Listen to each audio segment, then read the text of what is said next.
parecemos que en este momento en el que lo que uno debería hacer es estar durmiendo la siesta, pues se vayan a enfrentar con ánimo y con buen humor a esta segunda parte de la jornada. Mi nombre es Rosa Gallego, soy la subdirectora de la Asociación Española de Fundaciones, miembro de la Comisión de Entidades sin fin de lucro de AECA, y también he participado en el grupo de trabajo que el ICAC ha formado para este Real Decreto que hoy nos ocupa. Y no es que haya un cambio en el programa, ni que yo esté invadiendo un espacio que no me ocupa, ya que aparezco con posterioridad en el mismo, sino que me han encomendado la grata tarea de presentar a los ponentes que nos acompañan esta tarde. Esta tarde vamos a continuar avanzando en la presentación de las novedades de este plan contable y vamos a seguir haciéndolo abordando aquellas partes de las cuentas anuales que en general nos dan más trabajo a los que estamos en el sector fundacional. Por un lado, la memoria de las cuentas anuales y por otro lado, un documento que no integra las cuentas, que es independiente de la misma, que es el plan de actuación, pero cuyo grado de cumplimiento sí que tenemos que mostrar en las cuentas anuales. Para esas dos ponencias me acompañan en la mesa Luis Barato, jefe del Servicio del Protectorado de Fundaciones del Ministerio de Cultura, y Mercedes Muñoz, jefa de área del Departamento de Cuentas del Protectorado de Fundaciones del Ministerio de Educación. Es evidente que en la reforma ha habido cambios y que la contabilidad de las entidades sin fin de lucro hemos visto esta mañana cómo tiende a diferir de la contabilidad que deben llevar las empresas mercantiles, y yo creo que es quizás en estos dos documentos, en la memoria de las cuentas anuales y en el plan de actuación, donde encontramos las mayores diferencias. La memoria, pues por supuesto, amplía y completa la información del balance y de la cuenta de resultados. Tiene además una particularidad, y es que es el documento, el estado contable, en el que las fundaciones tienen que dar información sobre su actividad. Esta información es donde la norma sustantiva, ese corsé del que hablaba esta mañana nuestro compañero Luis Ureña, pues efectivamente ha tenido influencia sobre este plan general contable, y se ha tratado de dar respuesta mediante unos modelos específicos a esas necesidades de información que la Ley 50 de Fundaciones impone a este tipo de entidades. Yo también creo que se trataba, tanto la memoria de las cuentas anuales como el plan de actuación, dos de los puntos en los que las fundaciones, de alguna manera, las entidades sin fin de lucro en general, hayamos quedado más huérfanas o más en terreno de nadie desde que se aprobó el plan general del 2007, y por tanto no se llevó a cabo esa reforma del Real Decreto 776 del 98, que sin embargo sí preveía la Ley 50 de Fundaciones. Y creo que es ahí donde nos hemos quedado más huérfanos, porque la norma nos exigía dar una información determinada, información que la norma contable no nos daba pautas sobre cómo ofrecerla. Y ante esa orfandad, pues han tenido que ser las entidades supervisoras, en este caso los protectorados, quienes trataran de ayudar a las fundaciones dando modelos orientativos para la cumplimentación de esa información. Ese tiempo de algo más de 2 años, como decía, en un poco de terreno de nadie, pues tenemos la sensación que viene a terminar ahora, y que lo que va a establecer el nuevo Real Decreto al menos son unos criterios generales claros y que sirvan para todas las fundaciones. Así que, sin tomar más tiempo a nuestro primer ponente, le cedo la palabra a Luis Barato para que por favor nos introduzcan las novedades de la elaboración de la norma. Muy buenas tardes a todos, muchas gracias por su asistencia y gracias pues, a los anfitriones de la Asociación Española de Fundaciones y de la Asociación Española de Contabilidad y Auditoría, y por supuesto a la Fundación 11, que nos ha agregado aquí para celebrar este evento. Con respecto a las memorias, pues efectivamente la adaptación, digamos, el borrador de adaptación del Plan General de Contabilidad a las entidades sin fines de lucro, pues al igual que sucedía en la anterior adaptación sectorial de 1998, pues sigue el principio de mínima distorsión con respecto al Plan General de Contabilidad de 2007, que es lógicamente del que depende, digamos, esta adaptación. Y eso no podría ser de otra manera. Es decir, que la memoria únicamente se aparta, digamos, en aquellos aspectos que diferencian las entidades sin ánimo de lucro del resto del espectro de entidades lucrativas como las sociedades mercantiles. Con independencia de eso, la información que recoge la memoria en esta adaptación es la información, digamos, diferencial con estas entidades. Quiere decirse que habrá que complementarla, y eso es digamos, una tarea que está encomendada al Instituto de Contabilidad y Auditoría de Cuentas para crear un texto refundido que contemple, digamos, todas las normas contables aplicables a las entidades no lucrativas en un solo texto, y que no haya que utilizar pues 2 o 3 o 4 textos para comprender, digamos, el alcance de la reforma contable. Bien, pues dicho esto, como saben todos ustedes, el Plan General de Contabilidad del 2007 contempla como documentos integrantes de las cuentas anuales el balance, la cuenta de pérdidas y ganancias, la memoria, el estado de cambios del patrimonio neto y el estado de flujos de efectivo. Pues bien, durante el periodo transitorio en que las fundaciones han tenido que aplicar obligatoriamente el Plan General de Contabilidad de 2007 hasta dentro de poco se publique o se ponga en vigor la nueva adaptación contable para entidades no lucrativas, pues ha habido un periodo transitorio donde pues ha habido que adaptar modelos, interpretar transacciones y sobre todo recurrir a modelos más o menos representativos del cambio de normativa contable. Esto quiere decirse que en la ley de fundaciones los documentos que integran las cuentas anuales están tasados, es decir, el artículo 25 de la ley de fundaciones establece que integran las cuentas anuales el balance, la cuenta de resultados y la memoria. Pues bien, no ha sido obligatorio hasta el momento, hasta que se ponga en vigor el Real Decreto de adaptación, no ha sido obligatoria la llevanza o la formulación del estado de cambios en el patrimonio neto ni el estado de flujos de efectivo. Y por tanto no han sido aplicables las cuentas de los grupos 8 y 9. Pero la adaptación consciente de que hay que ir al principio del mínimo apartamiento con el Plan General de Contabilidad, pues estos dos documentos, sin variar, digamos, el elenco de documentos que conforman las cuentas anuales de fundaciones, que está recogido además en un texto, un régimen sustantivo, como es la propia ley de fundaciones, pues sigue contemplando 3 tipos de documentos: el de balance, la cuenta de resultados y la memoria. Pero se ha recurrido al artificio de incorporar el estado de cambios en el patrimonio neto dentro de la cuenta de resultados y el estado de flujo de efectivo dentro de la memoria, con lo cual seguimos sin vulnerar, digamos, la ley 50. Eso está muy bien. No, está muy bien, además que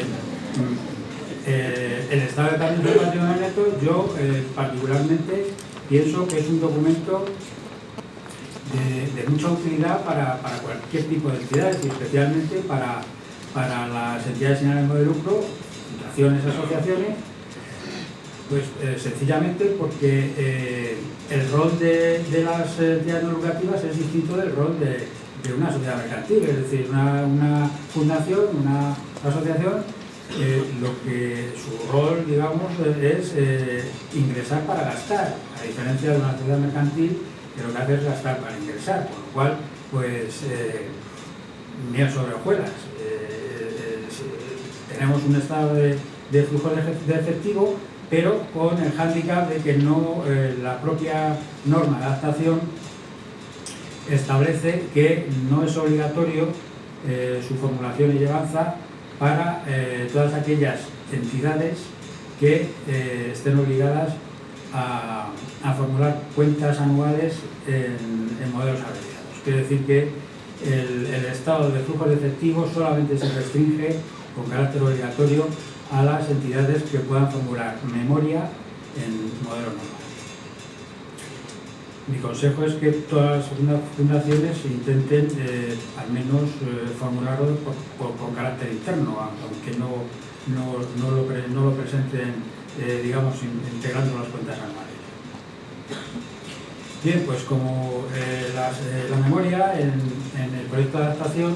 está recogida su formulación en la norma séptima de elaboración de cuentas anuales. No dice mucho esta norma, es decir, no dice mucho más que decía en la anterior adaptación y no dice mucho más que en las normas del propio Plan General de Contabilidad. Lo que nos dice es que la información que tiene que recoger la memoria es un régimen de mínimos y que con independencia de ese régimen de mínimos, si la información recogida en la memoria no es significativa, pues podría suprimirse algún epígrafe o algún apartado de la memoria. A mayores, si hay alguna información que sí que es relevante y no está recogida, digamos, en los modelos de memoria, pues habrá que incorporarla para una mayor comprensión de las cuentas y para, por supuesto, para ofrecer un mejor reflejo de la imagen fiel de la situación económica y financiera y de los resultados de la entidad. Bien, pues en ese sentido la adaptación contempla los aspectos diferenciales que se refieren especialmente en lo que se refiere a la inclusión de determinados inmovilizados como flujos incorporados en la categoría de inmuebles no sujetos a flujos de efectivo, por supuesto las normas correspondientes al patrimonio histórico, usuarios y demás deudores de la actividad propia, beneficiarios y acreedores y digamos los dos epígrafos apartados estrella que son la memoria de actividades, la aplicación de elementos patrimoniales a fines propios con sus complementarios de gastos de administración y el inventario. Bien, pues dicho esto, en las propias normas de elaboración se establece una singularidad que no existe, digamos, en las demás normas de PYME ni en las propias del Plan General de Contabilidad, y es el consejo de que las entidades sin fines de lucro observen una diferenciación del inmovilizado, diferenciando, desglosando el inmovilizado que está afecto a algún tipo de restricciones permanentes, de aquel otro inmovilizado que puede estar sujeto a restricciones temporales, y aquellos otros inmovilizados que no tienen ninguna restricción de uso. ¿Por qué aconseja, digamos, el redactor de la adaptación este uso? Pues muy sencillo, es decir, sobre todo en las fundaciones hay una aplicación, digamos, que es un principio general que establece que la dotación fundacional, todos los bienes y derechos que conforman la dotación fundacional tienen carácter de indisponibles, es decir, salvo que se sujeten a un régimen de autorizaciones por parte del protectorado que libere, digamos, esas trabas de indisponibilidad. Bien, pues en ese sentido sí que la memoria, a través de esa diferenciación, puede ser muy útil a efectos de localizar o determinar concretamente qué tipo de activos, es decir, los que forman parte de la dotación fundacional, podrían estar encajados dentro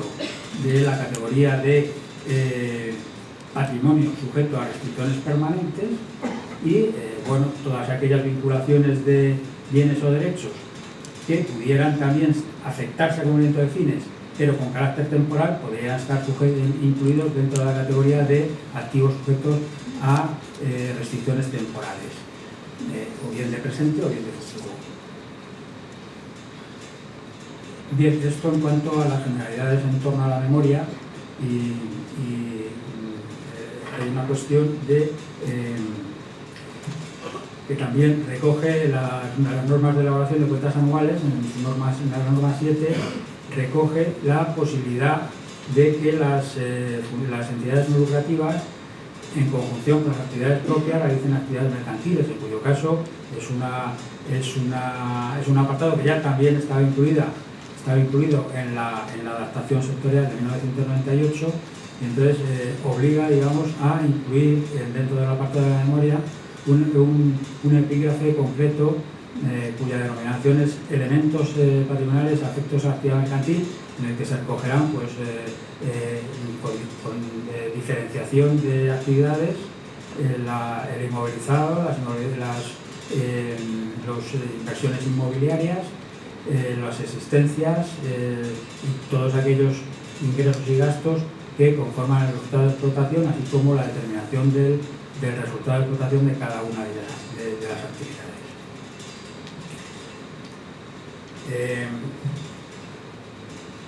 En cuanto a los modelos de memoria, diferentes modelos de memoria, pues tenemos la norma tercera de elaboración de cuentas anuales contempla 3 tipos de modelos. El primer modelo, digamos por aplicación de la norma tercera punto 2, que se refiere a la posibilidad de presentación de cuentas anuales abreviadas por parte de las entidades,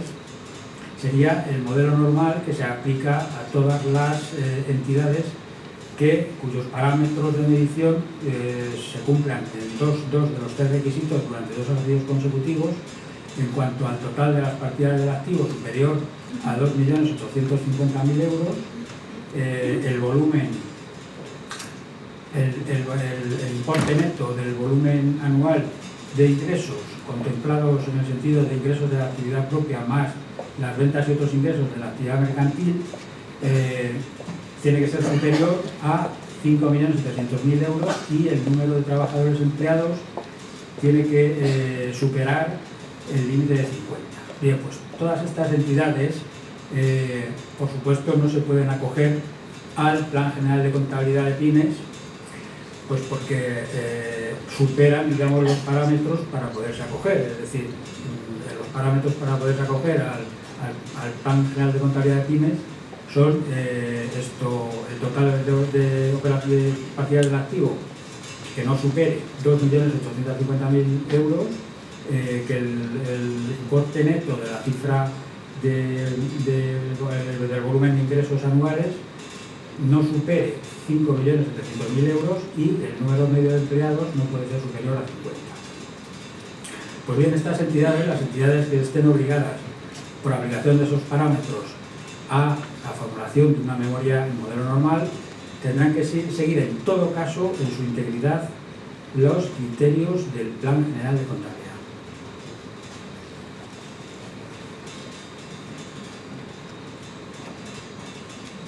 Otras entidades que se podrían acoger al modelo normal son todas aquellas entidades que, acogidas en su día al Plan General de Contabilidad de Pymes, pues superasen en 2 ejercicios consecutivos los parámetros que están recogidos en el artículo 6.1 del propio Real Decreto de Adaptación, que son los mismos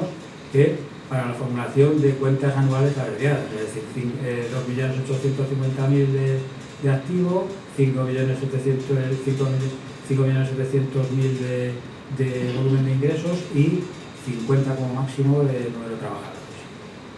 Bien, pues las entidades que accedan o que superen esos parámetros, pues tendrán que aplicar, por supuesto, las normas en su integridad del Plan General de Contabilidad, pero debido a que con anterioridad estaban aplicando otros criterios o criterios, digamos, diferentes de los que determina el Plan General de Contabilidad, pues tendrán que aplicar hay que aplicar el efecto de la transición de unos criterios a otros, de manera que habrá saldos que cancelar con cargo a una cuenta de reservas y, por tanto, todo eso tendrá que explicarse en la memoria a través un epígrafe que se denomina efectos de la transición derivados de la migración a normas del Plan General de Contabilidad.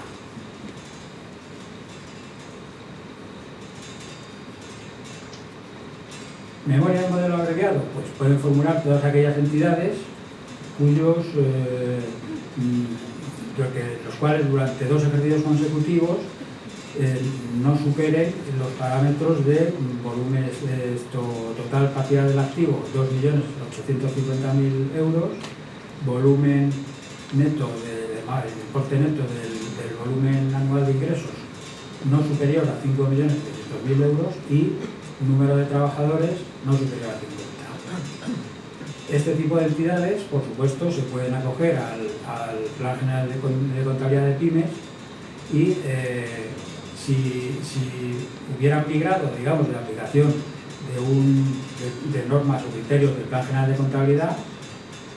pues igualmente que sucedía en el caso anterior, pues tendrán que cancelar los saldos pendientes con cargo a reservas, utilizando para ello y dando explicación en la memoria a través de un epígrafe concreto que se denomina efectos de la transición a criterios del Plan General de Contabilidad de Pymes. No pueden acogerse al Plan General de Contabilidad de Pymes las entidades no lucrativas que estén obligadas a consolidar balances en los términos de los artículos 42 y 43 del Código de Comercio y aquellas cuya moneda, digamos, funcional sea distinta del euro. Con respecto a las cuentas anuales consolidadas, sí que hay que decir que la propia norma que establece, digamos, esa obligación de formulación y la forma de cumplirla, establece una dispensa de carácter cuantitativo para todas aquellas entidades que, obligadas a consolidar, pues no superen los parámetros para la formulación de las cuentas anuales abreviadas para sociedades mercantiles. Con lo cual, pues podría darse el caso de que una fundación obligada a consolidar pudiera estar aplicando plan de contabilidad de pymes. No sé si me equivoco.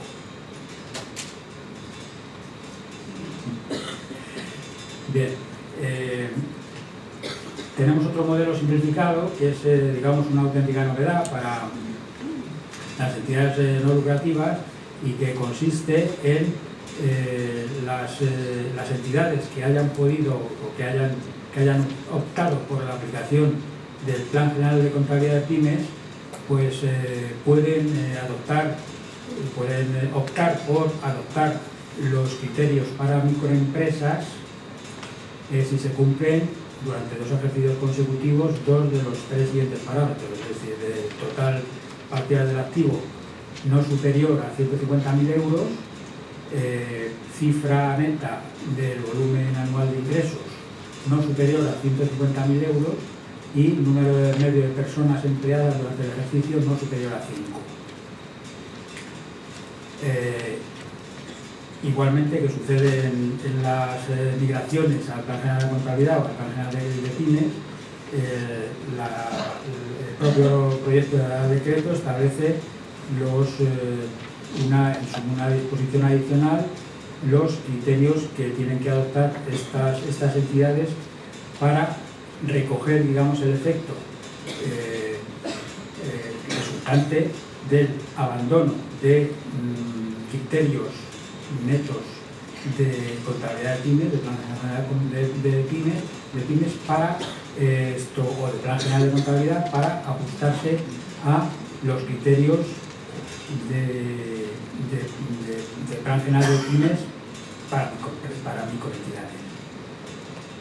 Hay una diferencia en cuanto a la contemplación de microentidad con relación a lo que se considera microempresa, es decir, mientras la microempresa en el Plan General de Contabilidad son aquellas entidades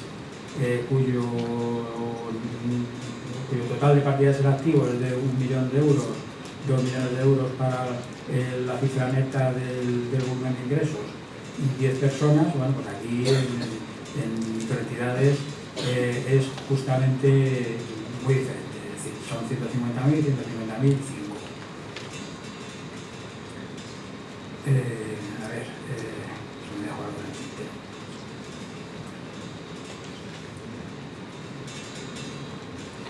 Igualmente, si la inclusión en los criterios para microempresas significa que esos criterios tienen que ser mantenidos al menos durante 3 años consecutivos, a no ser que se superen los parámetros que determinan su inclusión, en cuyo caso pues tendrían que llegar pues, a aplicar criterios del Plan General de Contabilidad de Pymes o incluso los criterios del Plan General de Contabilidad. Esto, a diferencia de lo que ocurría con el resto de las entidades que migraban, tanto a Pymes como a Plan General de Contabilidad, la migración de Plan General de Contabilidad Pymes a pasar a cumplir criterios de microempresas se realiza prospectivamente, es decir, que los saldos que haya que cancelar se cancelarán de acuerdo con el Plan General de Pymes que estaban aplicando con anterioridad, y a partir del primer ejercicio que se cierre, aplicando criterios de microentidades, pues aplicarán estos criterios sin que tenga que formular ninguna conciliación, ninguna apunte con cargo a reservas.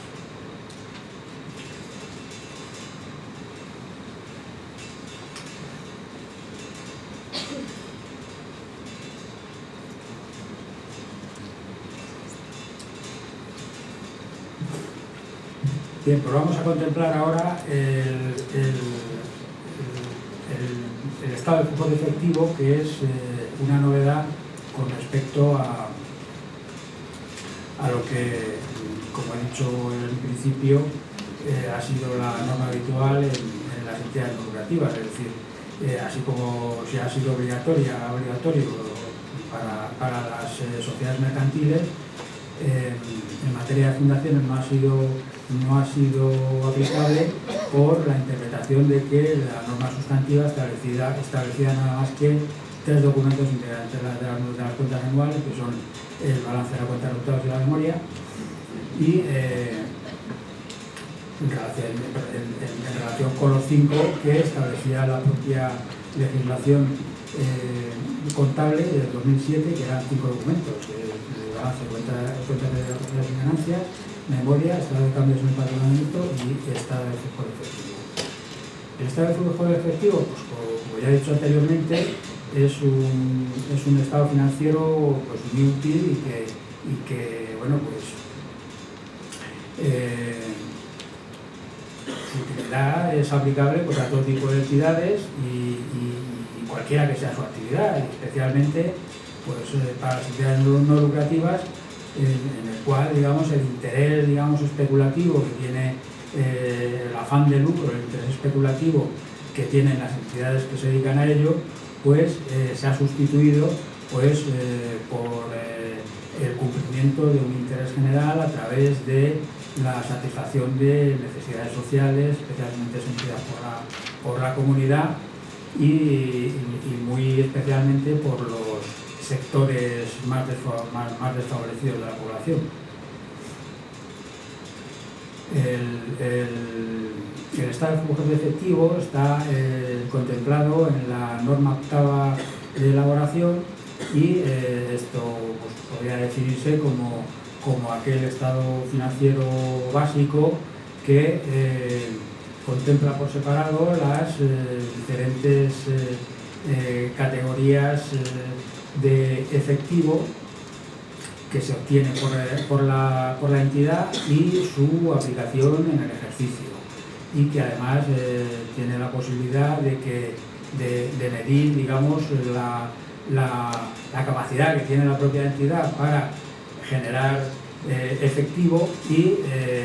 solventar de alguna manera las necesidades futuras de liquidez.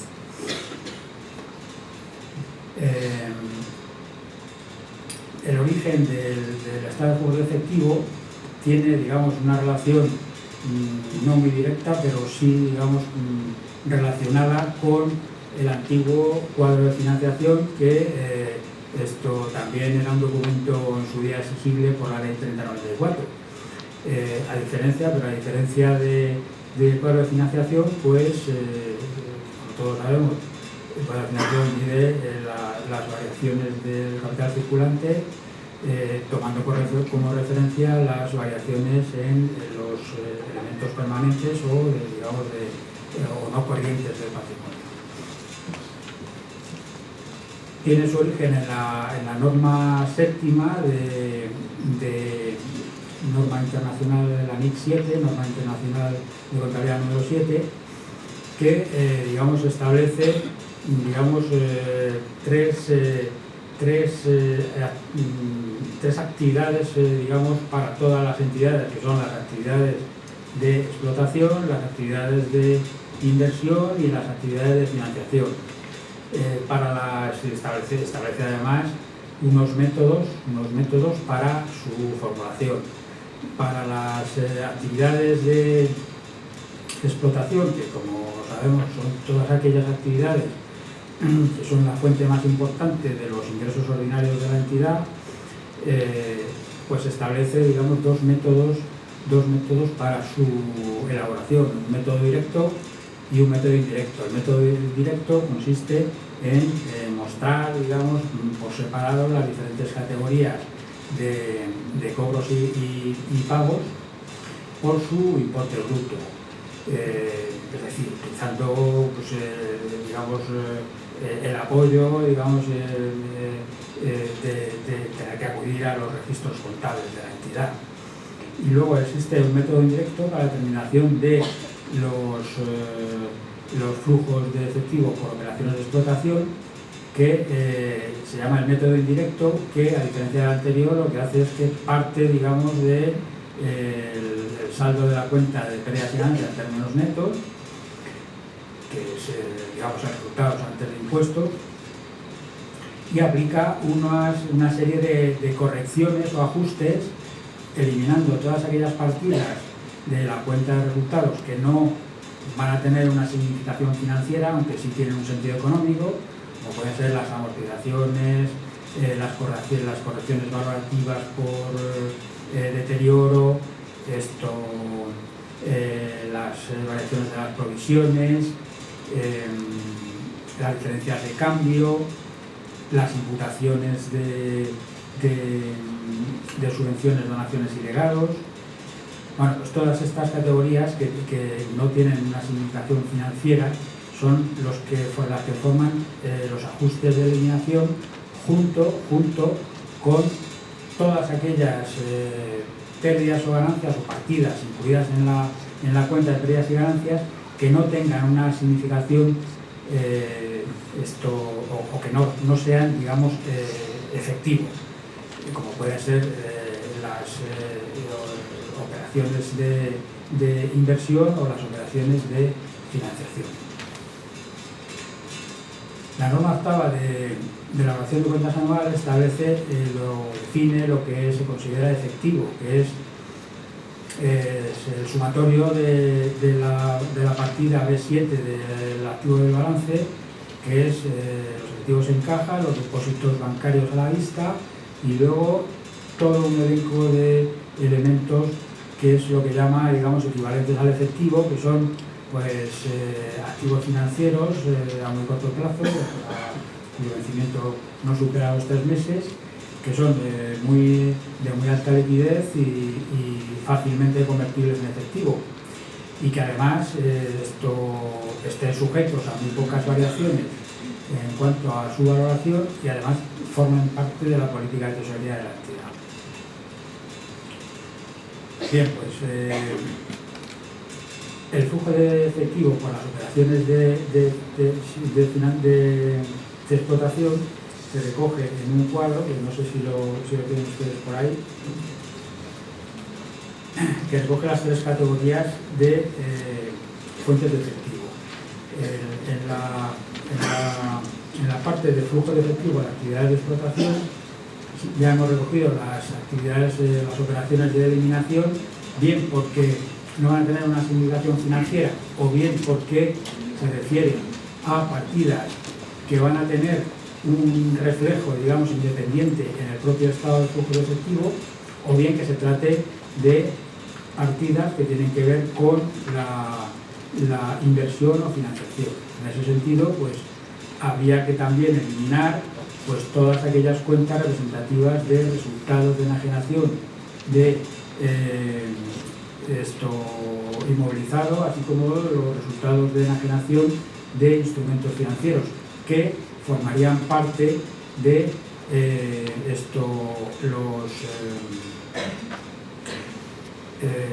otros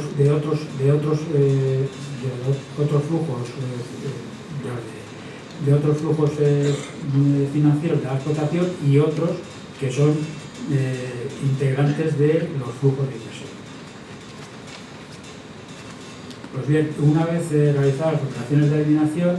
estudiaríamos las variaciones del efectivo de capital circulante, que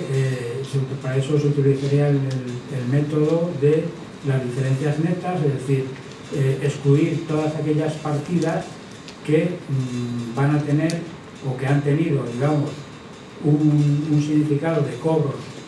o van a representar pagos en el futuro, así como eliminar todos aquellos cuentas o partidas que puedan ser representativas de pagos diferidos. Entonces, se trata en definitiva de conciliar, digamos, de amortizar, digamos, la diferencia, el desfase o el garaje que hay entre el flujo real de fondos, el flujo real de fondos con el flujo financiero de fondos, es decir, cuándo se produce la corriente real de bienes y servicios en relación de cuándo se produce la corriente financiera. Bueno, pues lo que nos interesa en ese sentido es conocer la corriente financiera con independencia de cuándo se ha producido la corriente real.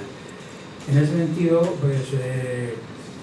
existen unas reglas, digamos, es decir, que cualquier cuenta de activo circulante que represente un incremento, pues significa un ajuste negativo en el estado del flujo de efectivo. ¿Y eso, pues, por qué es un ajuste negativo? Pues porque cuanto más aumente, por ejemplo, una cuenta de deudores, más se aleja, digamos, de que se produzca. Es decir, que si lo que interesa es conocer el flujo de efectivo, pues cuanto mayor sea una cuenta de deudores, menos efectivo habrá en tesorería, lógicamente. Y a diferencia de esa situación, si hay una disminución del pasivo, sí que hay un efecto positivo en el efectivo de la entidad. Bien, pues realizados esos ajustes, obtendríamos otra categoría de flujos de efectivo de la explotación, que serían los otros flujos de efectivo originados por los cobros y pagos originados por remuneraciones de capital propio, como puede ser el cobro de intereses, el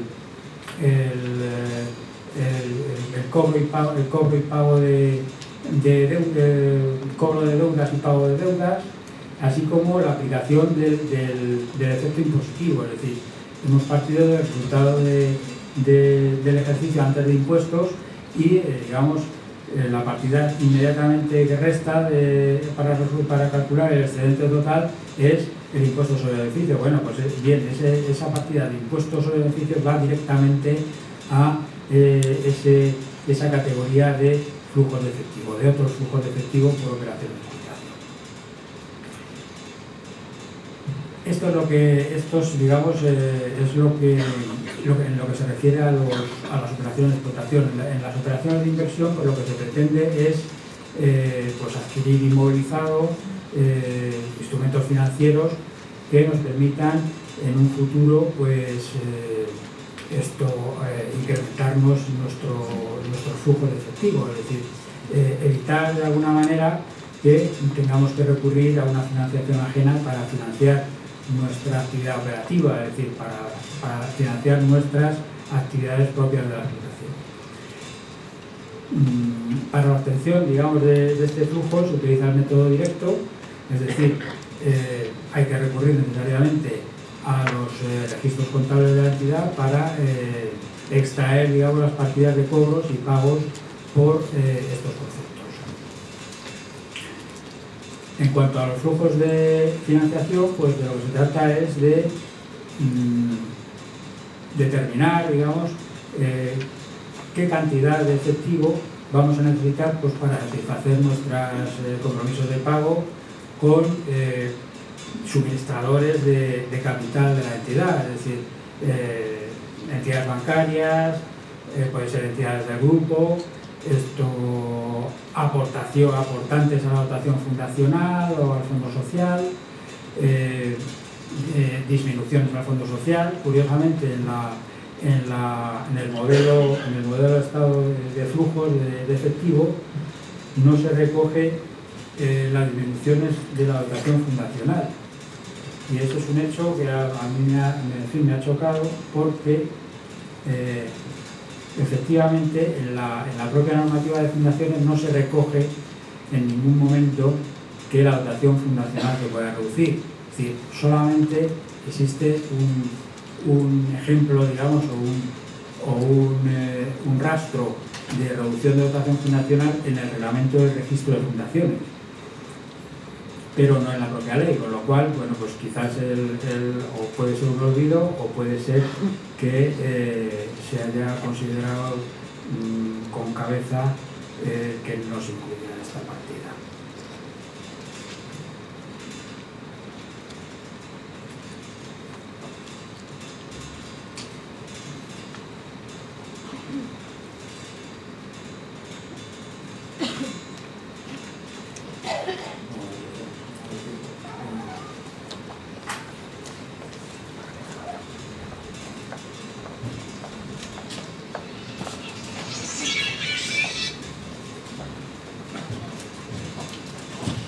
Bueno, pues como parece que hay poco tiempo, vamos a entrar un poco en lo que es la información sobre cumplimiento del destino de rentas, gastos de administración y información sobre bienes y derechos de formalización. Bien, pues esta nota de la memoria consta de dos apartados. Uno, que es la propia memoria de actividades, que recoge pues, milimétricamente todos los requerimientos legales que a través del artículo 30 del reglamento de fundaciones pues, establece como información obligatoria a incluir en la memoria. La parte de la memoria de actividades, esta nota, la nota de memoria de actividades y aplicación de elementos patrimoniales a fines propios, recoge los cambios que se hayan podido generar en los bienes y derechos que forman parte de la dotación fundacional. Esta es una información que, digamos, siempre ha traído pues, más de un problema, es decir, hay entidades que prácticamente pues, tienen imposibilitada el poder determinar qué bienes o derechos pueden formar o en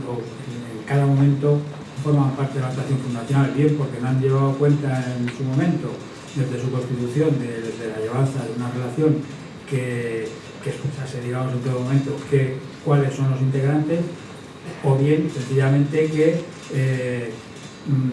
no tienen estos bienes o derechos diferenciados de la dotación, es decir, los incrementos de la dotación fundacional se pueden generar también por aplicación de partidas de balance, como son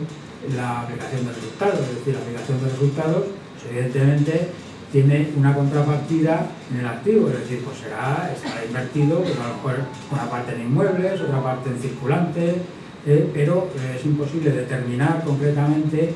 qué partidas del activo del balance son las que responden de esa dotación fundacional. El artículo 12.5 de la Ley de Fundaciones establece qué es lo que se puede considerar dotación fundacional, es decir, todos aquellos bienes y derechos de contenido económico y que además que sean adecuados y suficientes. La dotación fundacional, lógicamente, está representada por la dotación inicial, por las incorporaciones, aportaciones que se hayan reconocido con posterioridad a la dotación fundacional y hay una forma, digamos, de incorporación a la dotación fundacional que es un poco polémica, que es aquella que está también recogida en el artículo 12.5 de la ley y que son todos aquellos bienes o derechos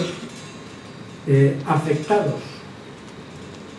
con carácter permanente a los fines fundacionales por una declaración expresa del patronato o del fundador o de un tercero. ¿Qué quiere decirse con esto? Pues que si nosotros recibimos una donación en forma de inmueble o cualquier elemento representativo del patrimonio sin ninguna vocación es decir, que se pueda utilizar libremente por la fundación, bueno, pues la fundación lo que puede decidir es incorporar a su patrimonio sin más, es decir, sin ningún tipo de restricción. Pero si en un momento posterior, es decir, a los 2 o 3 años, el patronato decide que ese elemento patrimonial que estaba ocioso y que no estaba infrautilizado, pues lo va a utilizar pues, para el cumplimiento efectivo de sus fines fundacionales, su actividad fundacional. Entonces, puede echar mano de ese artículo diciendo, pues yo lo que hago es una declaración formal como patronato, adscribiendo con carácter permanente ese inmueble a la dotación fundacional. Esa declaración formal va a servir para que ese inmueble tenga la condición legal, si dijéramos, de dotación fundacional, pero nunca va a tener esa consideración económica, pues sencillamente porque no hay apunte contable que realizar, es decir, en su día hicimos el apunte contable de activar el inmovilizado con abono a una cuenta de ingresos a distribuir en varios ejercicios. Es decir, si en ese momento no lo capitalizamos, pues en un momento posterior, pues malamente lo vamos a poder capitalizar. Bien, pues todos esos aspectos influyen en cuanto a los bienes y derechos que conforman la dotación fundacional. Por eso es aconsejable que se lleve una relación, digamos, exhaustiva de todos aquellos bienes o derechos que están situados en todas las categorías. Y muy especialmente todos aquellos resultados capitalizados en forma de incremento de la dotación fundacional, que no tienen, digamos, una contrapartida concreta en el activo de la entidad.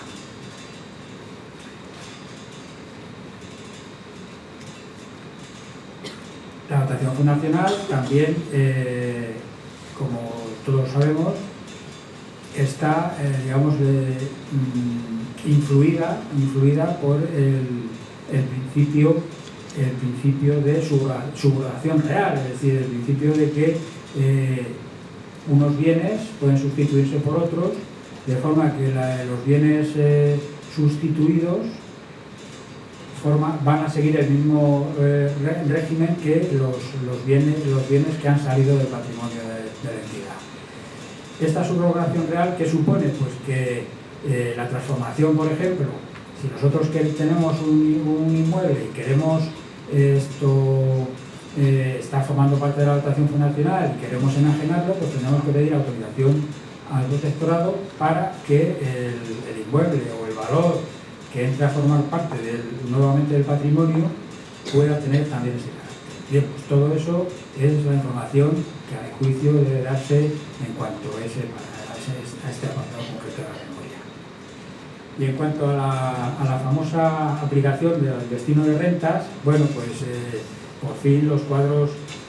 que se representan en el modelo, pues dan, digamos, una exacta respuesta a lo que está establecido en el artículo 32 del Reglamento de Fundaciones, que, digamos, nos dice la forma en que debe cumplirse la obligación de destino de rentas que está recogida en el artículo 27 de la Ley 50 de 1993. Hay un matiz, ahí lo encuentro,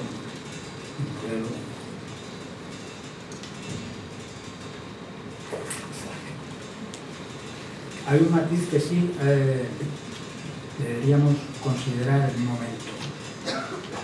El artículo 32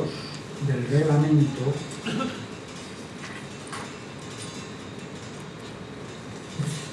en el apartado 1A dice que no se incluirán como ingresos la contraprestación que se obtenga por la enajenación o gravamen de bienes y derechos aportados en concepto de dotación fundacional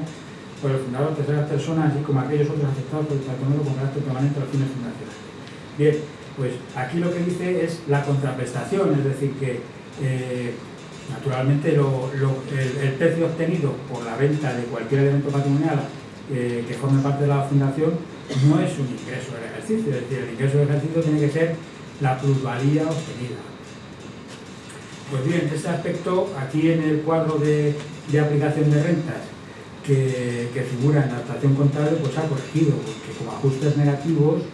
dice que no se incluirán como ingresos los ingresos reflejados en la cuenta de resultados procedentes de la enajenación o gravamen de bienes o derechos aportados por los fundadores o de terceros en concepto de dotación fundacional. Con lo cual, digamos que a pesar de que haya una distorsión entre lo que dice el reglamento y lo que está contenido con información contable, pues yo creo que al final pues acaba la razón imponiéndose, ¿no? Es decir, aparte de que no vamos a entrar en si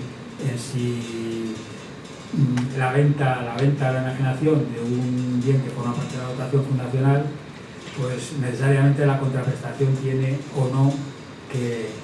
formar parte también de la misma. Lo lógico es que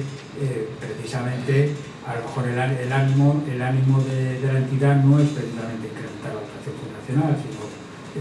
conseguir, digamos, fondos pues, para operativos para aplicar las actividades. Bien, pues yo creo que el cuadro da exacta respuesta a lo que dice el artículo 32 del reglamento, y la único, es decir, digamos la interacción, es decir, es un cuadro que de los llamados un poco diabólicos, es decir, es un cuadro a doble entrada que digamos que cuadran filas con columnas, con lo cual pues es un poco, digamos, complicado su elaboración, pero bueno, quiere decir que la forma de cuadrarlo tampoco es muy complicada. Vamos a ver, en la base de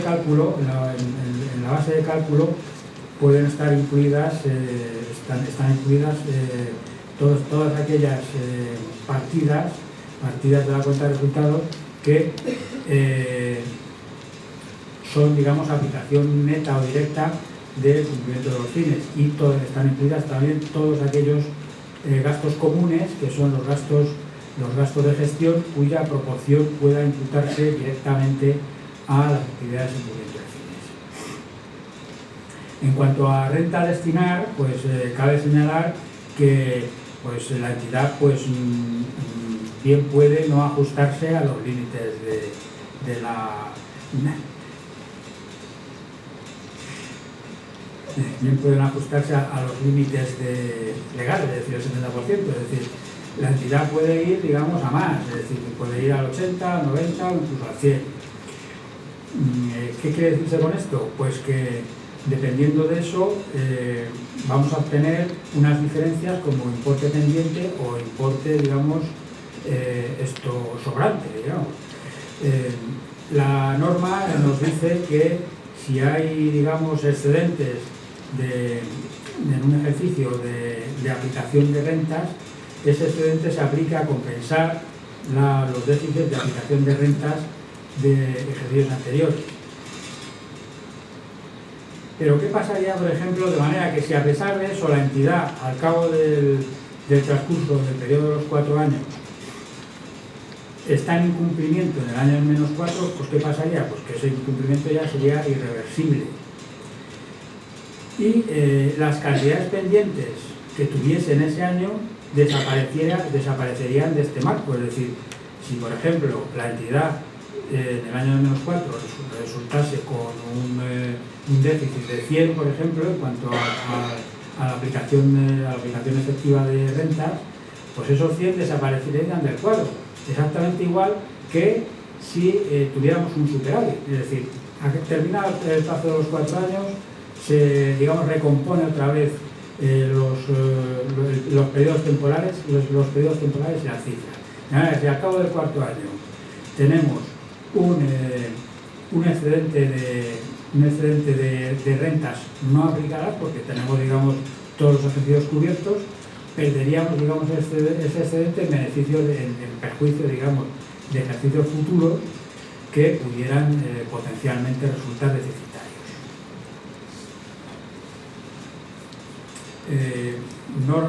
Prácticamente no hay más novedades en relación con la forma de incorporar las inversiones. Pues si la inversión ha sido financiada con subvenciones, donaciones e ilegales, pues solamente se podrán considerar como recursos aplicados a cumplimiento de fines en la medida que se vayan amortizando, o si han sido financiadas con deuda a largo plazo, pues solamente podrán considerarse como aplicación de destino de rentas las cantidades amortizadas de la deuda. Los gastos de administración están dentro de la cuenta de resultados, es decir, no han salido fuera en el proceso de ajustes, no han salido fuera, con lo cual, por esa razón, tenemos que extraer, digamos, el gasto de administración que está incluido en la cuenta de resultados y realizar los cálculos para ver si supera o no el 20% de la base de destino de rentas o el 5% de los fondos propios. Si supera ese límite, pues lo ha superado. Es decir, que pues hay entidades que no tienen forma de reducir el gasto de administración.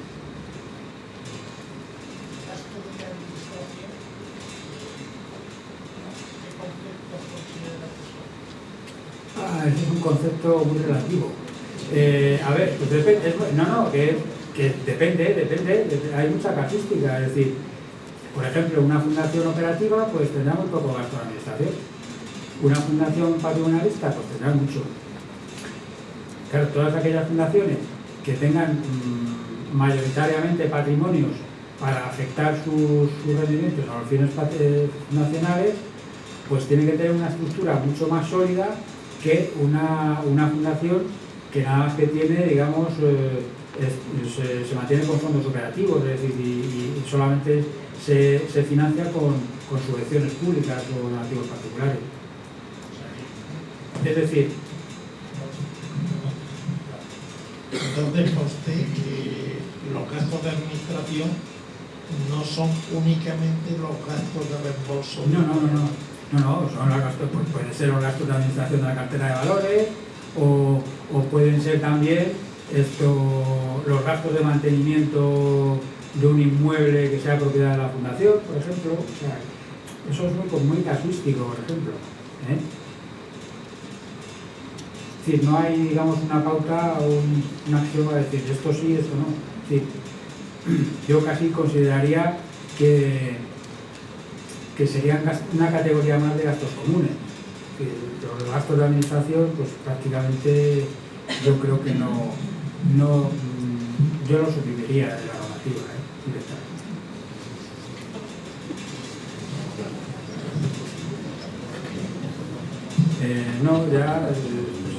Ya prácticamente yo creo que por encima, aunque sea, pues he tocado. Muchas gracias.